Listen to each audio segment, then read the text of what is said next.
You keep replaying the version of him that never quite existed. Not the man who actually texted late, disappeared when things got real, and gave you just enough warmth to keep you hoping.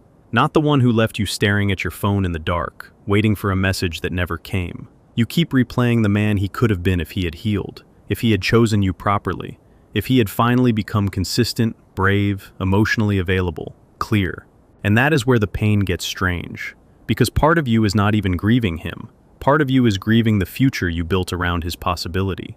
That future had a shape. It had a kitchen in it, and a morning voice, and a hand reaching for yours without hesitation. It had a version of you who would finally be chosen without having to explain yourself, soften yourself, or disappear into patience. It had a story that made the waiting feel noble. It made the silence feel temporary. It made the mixed signals feel like a beginning instead of a warning. And then one day, maybe in the middle of making coffee, or folding laundry, or lying awake with the glow of your screen lighting up the ceiling, you felt it. Not all at once, just a quiet collapse inside. You were not loving the man in front of you.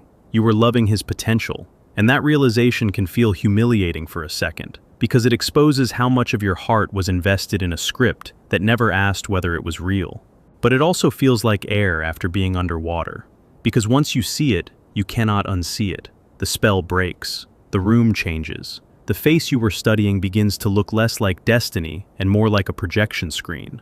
Carl Jung would have understood the danger of that immediately, not because he was cynical about love, but because he understood the unconscious with brutal honesty. He knew how easily we fall in love with images, how the psyche can take a fragment of a person and build an entire temple around it, how longing can dress itself up as intuition, how the unconscious does not always ask, "Is this true?" Sometimes it asks, "What does this awaken in me?" And that is the deeper question here. What were you actually in love with? His gentleness on the rare days he showed it? His intelligence when he opened up? The ache in his eyes when he talked about his past? The moment he seemed almost vulnerable, almost ready, almost there. Almost is one of the most addictive words in love. Almost means you can keep hoping. Almost means you can keep forgiving. Almost means you can keep ignoring the evidence, because the evidence is not fully closed. Almost means you can call your pain loyalty. But the body knows the difference between a real presence and a fantasy with a pulse. Your body knew it when your stomach tightened after his delayed replies. It knew it when you kept translating inconsistency into complexity. It knew it when you felt relief after a good conversation, followed by a drop so deep it almost felt like shame. It knew it when you started managing your own expectations before he could disappoint them. That kind of love does not live only in the heart. It lives in the nervous system. It lives in the body as vigilance, as scanning, as tiny internal negotiations. Maybe this time, maybe this time, maybe this time. And this is where the wound becomes more than romantic. Because when you fall in love with someone's potential, very often you are not only meeting them, you are meeting an old part of yourself that learned to survive by hoping. Somewhere earlier in life, hope may have become your safest attachment style. Maybe you learned that love was something you had to wait for, earn, decode, or rescue. Maybe you learned that wanting too much made you difficult, so you became understanding instead. Maybe you learned that if you stayed soft enough, patient enough, available enough, the other person would eventually step into the role you had prepared for them. That is not stupidity. That is a complex. A complex is not just a bad habit. It is an emotional knot with roots. It forms around repeated pain, around old disappointments, around the places where the psyche had to make a compromise to keep going. The abandonment complex, the rescuer complex, the "if I love hard enough, he will become" complex. These are not abstract ideas. They are lived patterns. They shape what feels familiar, and what feels familiar often gets mistaken for what is meant for us. So when you meet a man with potential, your unconscious may not see a stranger. It may see a doorway into being chosen, a doorway into proving your devotion, a doorway into rewriting an old ending. That is why the fantasy can become so powerful. It is not only about him, it is about the symbolic role he was given in your inner world. He became the man who might finally validate the part of you that has always been waiting to be enough. He became the unfinished answer to a question your psyche has carried for years. Will I be loved when I am fully seen? Will someone stay when I am not performing? Will someone choose me without me having to manage the whole emotional atmosphere? And because those questions are so old, the psyche does something dangerous. It fills in the blanks. You begin to love the gap. You love what he could become because the gap lets you keep the story alive. The gap protects you from the finality of reality. As long as he is not ready yet, you do not have to face the deeper truth that he may simply not be meeting you where you are. As long as he is healing, you do not have to face the possibility that his potential is not the same thing as his capacity. As long as there is a future version of him in your mind, you do not have to sit with the grief of who he is today. That grief is the real threshold. Because loving his potential often means you have been in relationship with a future tense. A man who exists mostly in the tense of maybe. A man who becomes more vivid in your imagination every time he disappoints you in reality. And the more he fails to be consistent, the more your mind may try to compensate by making his intentions more noble, his confusion more meaningful, his silence more profound. This is where projection enters quietly. Projection is one of those Jungian words people throw around, but in life, it is simple and devastating. We project when something in us is so active, so hungry, so unresolved, that we experience it as if it belongs to the other person. We do not just see them, we see through them. We place our inner image onto their face, and then fall in love with the image as though it were flesh. Sometimes a woman does this with the animus, the inner masculine image in her psyche. She may not be responding only to the man in front of her. She may be responding to what he represents: strength, direction, certainty, protection, authority, emotional permission, a future she can lean into.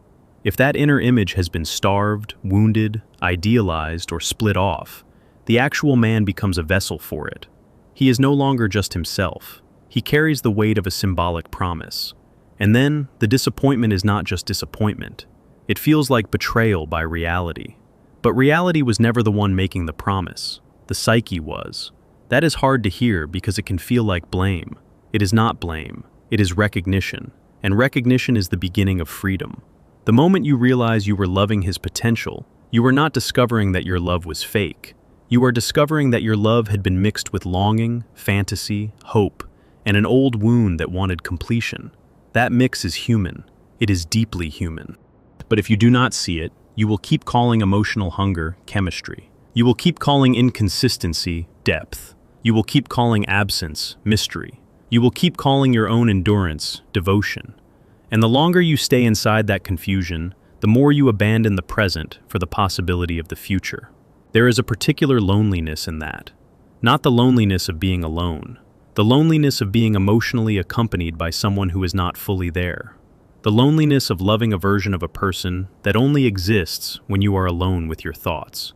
You know this loneliness if you have ever stared at a message thread and felt your whole body respond to a tiny sign, a text, a reaction, a half-hearted apology, a sentence that sounded almost sincere, a promise that was never quite a promise. Each small gesture became evidence. Each gap became a challenge. Each silence became a puzzle your mind tried to solve. And that is where the ego gets trapped. The ego hates unresolved tension. It wants a story it can hold. So it starts editing. It says, he is just scared. He is just wounded. He is just not used to something real. He is just overwhelmed. He is just taking his time. Sometimes those things are true. But even when they are true, they do not automatically make the relationship healthy for you. That is the part people miss. A person can be wounded and still unavailable. A person can be confused and still incapable of meeting you. A person can have potential and still not have presence. Potential is not the same as capacity. Intention is not the same as action. Hope is not the same as evidence. And your heart deserves evidence. Not because love should be cold, but because love should be real enough to live in. There is a moment many women reach quietly, without announcing it to anyone. It can happen in the middle of a conversation where they feel strangely distant from themselves. Or after the 100th time they justify behavior they would never ask a friend to tolerate. Or after they notice they are more emotionally invested in what he might become than in what he is actually offering. That moment can feel like shame first. Why did I ignore so much? Why did I keep hoping? Why did I want the fantasy so badly? But shame is not the final truth. Shame is often just the ego reacting to disillusionment. It is the old structure trying to protect itself from collapse. Because if you admit you have been loving potential, then you must also admit you have been living in a kind of emotional suspension. And suspension is exhausting. It keeps the soul from landing. Carl Jung would call this a confrontation with illusion. Not a moral failure, a confrontation. The psyche is being asked to stop worshiping an image and begin seeing a person. That shift can feel brutal because images are easier to love than reality. Images never contradict us. Images never disappoint us in the same way. Images can be edited to fit our longing. Real people cannot.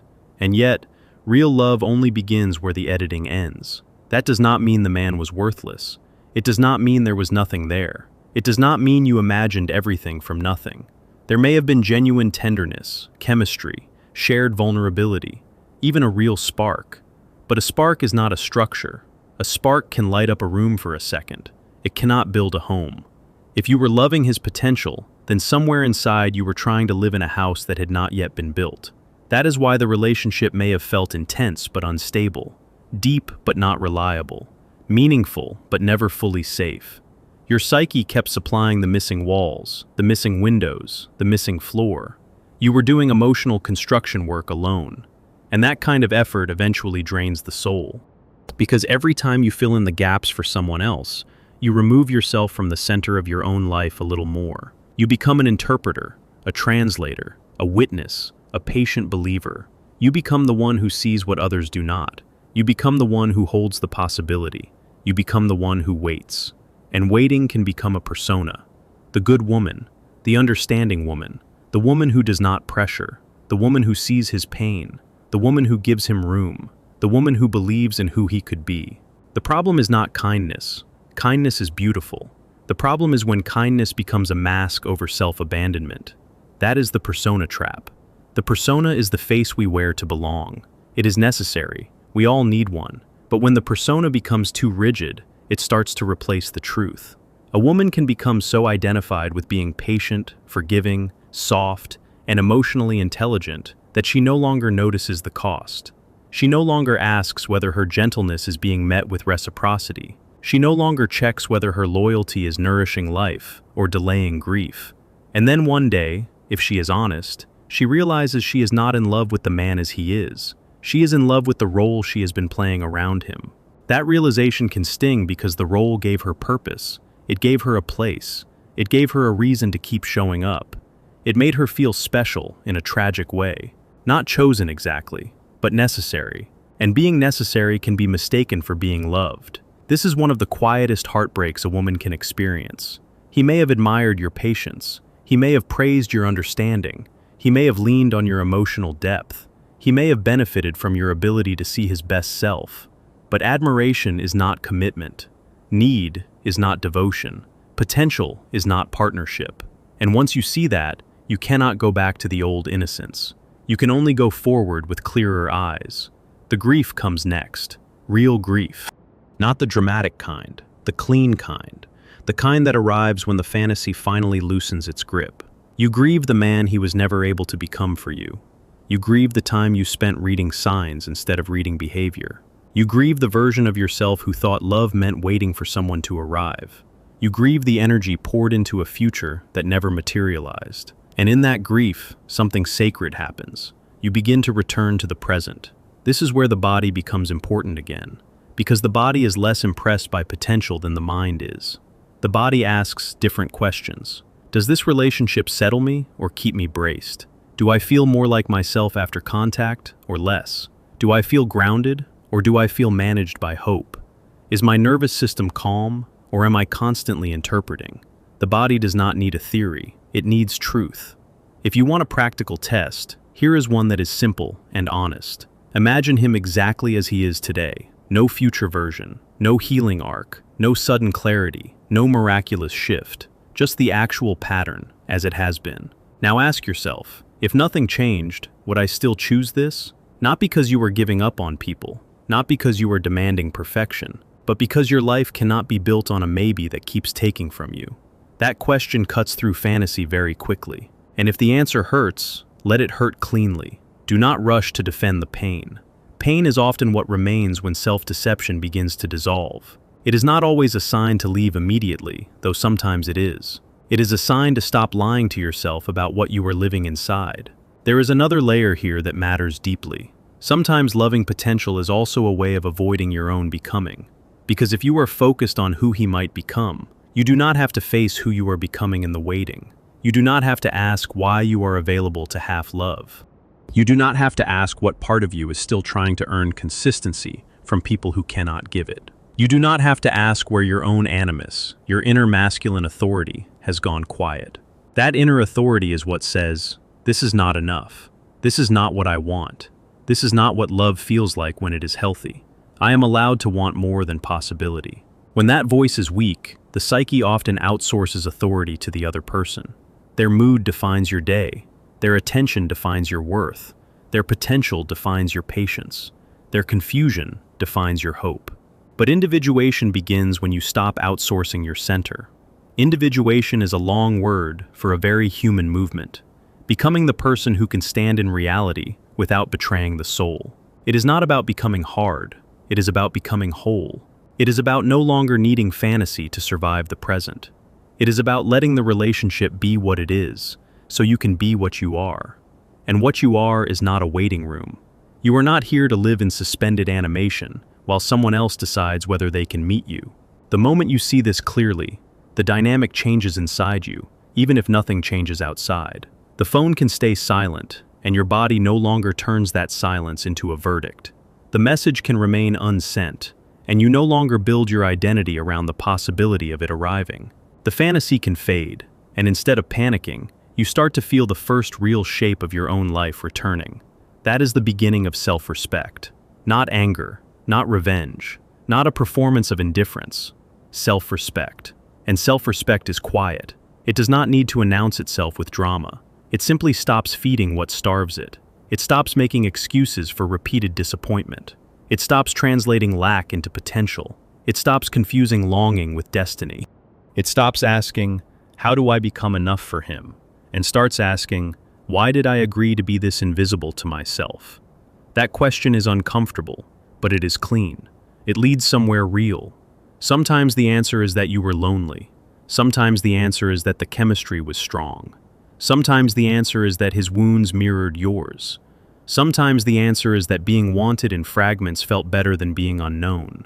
Sometimes the answer is that you were trying to rescue something in him because you had not yet fully rescued something in yourself.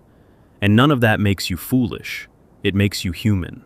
Carl Jung did not treat the unconscious as a place of stupidity. He treated it as a place of meaning, which means your attraction was never random. It was trying to tell you something, not necessarily about him, about you, about what you still believe love must look like, about what part of you is willing to wait for crumbs if the fantasy is beautiful enough, about what your soul is ready to outgrow. That is why the realization can feel so devastating and so liberating at the same time. You are not just losing him. You are losing the illusion that love should require you to ignore reality. And when that illusion falls, the room can feel empty for a while. Do not panic when it does. Empty is not always a loss. Sometimes empty is the first honest space you have had in years. Let it be empty enough to hear yourself think. Let it be empty enough to feel the difference between tenderness and self-erasure. Let it be empty enough to notice that your heart was never asking for perfection. It was asking for presence. There is a line many women reach in this process, and it is not cold. It is clear. It sounds like this: "I can care about you without building my life around who you might become." That is maturity. That is dignity. That is the end of the spell. If this names something you have never been able to say out loud, write a single sentence for yourself somewhere private. Not for anyone else, just for you. Let it be honest. Let it be simple. Let it sound like the first time you stop negotiating with your own intuition. Because there is a difference between loving someone and investing your soul in their unfinishedness. One is love. The other is a wound wearing hope. And the wound does not heal by waiting longer. It heals when you stop calling potential a promise. It heals when you stop mistaking ambiguity for depth. It heals when you stop rewarding inconsistency with more of yourself. It heals when you let grief tell the truth that hope was too busy editing. You may still care about him. That is possible. You may still wish him well. You may still remember the moments that felt real. That does not make you weak. But caring is no longer the same as building a future in your mind around a person who has not shown you the capacity to hold it. That is the shift. Not cruelty, not bitterness.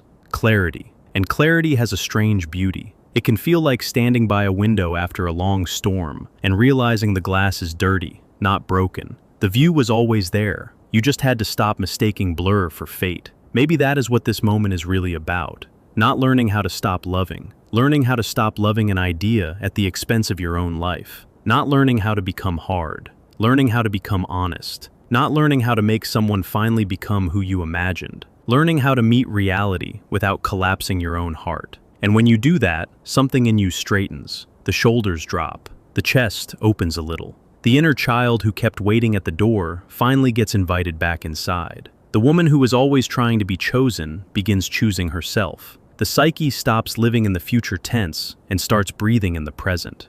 If he ever comes back, he will not be meeting the same woman who once fed on possibility. He will meet someone more grounded, someone less willing to abandon herself for a story, someone who can love without turning her intuition into a sacrifice.